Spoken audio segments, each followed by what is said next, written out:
ಈಗ ನೋಡೋಣ, ಒಂದು ವಿಚಾರ RSS ಬಗ್ಗೆ ನಾವೆಲ್ಲರೂ ಹೇಳಬೇಕಾಗ್ತದೆ.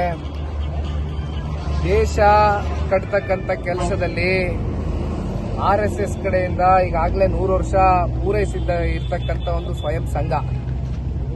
RSS ಕಡೆಯಿಂದ ದೇಶಕ್ಕೆ ಯಾವುದೇ ರೀತಿ ಸಮಸ್ಯೆ ಉಂಟಾಗಿಲ್ಲ. ಬದಲಾಗಿ ಒಂದು ಶಿಸ್ತುಬದ್ಧವಾಗಿ ಸಮಾಜವನ್ನ ಯಾವ ರೀತಿ ಮುನ್ನಡೆಸಬಹುದು, ಯಾವ ರೀತಿ ಕಟ್ಬೋದು ಅಂತಕ್ಕಂಥದ್ರ ಬಗ್ಗೆ RSS ಕಡೆಯಿಂದ ಸದಾಕಾಲ ಚಿಂತೆ ಆಗಿದೆ.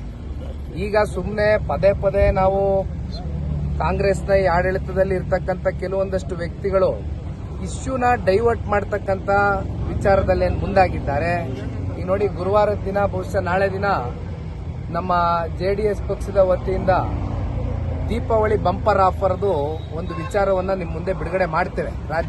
ರಾಜ್ಯದ ಜನತೆಗೆ ಅದೆಂಥದ್ದು B ಖಾತಾಯಿಂದ A ಖಾತಾಗೆ ಇವತ್ತು ಜನ ಎಲ್ಲ ಮಾಡ್ಕೋಬೇಕು ಅಂತಕ್ಕಂಥದ್ದು. ಪಾಪ ಈ ನಾಡಿನ ಉಪಮುಖ್ಯಮಂತ್ರಿಗಳು ಹೇಳಿದಾರಲ್ಲ, 45,000 ಕಲೆಕ್ಟ್ ಮಾಡಲಿಕ್ಕೆ 100 ದಿನ ಬಂಪರ್ ಆಫರ್ ಟೈಮ್ ಕೊಟ್ಟಿದ್ದಾರೆ ಉಪಮುಖ್ಯಮಂತ್ರಿಗಳು.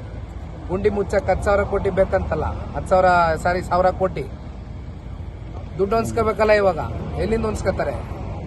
ಎಷ್ಟಿದೆ SR ವ್ಯಾಲ್ಯೂ? 30/40 ಸೈಟ್ಗೆ 5,000 ಅಡಿ ಅಂದ್ರೆ ಎಷ್ಟಾಗ್ತದೆ? 10,000 ಅಡಿ ಅಂದ್ರೆ ಎಷ್ಟಾಗ್ತದೆ? ಬೆಂಗಳೂರು ನಗರದಲ್ಲಿ SR ವ್ಯಾಲ್ಯೂ ಎಷ್ಟಾಗಿದೆ?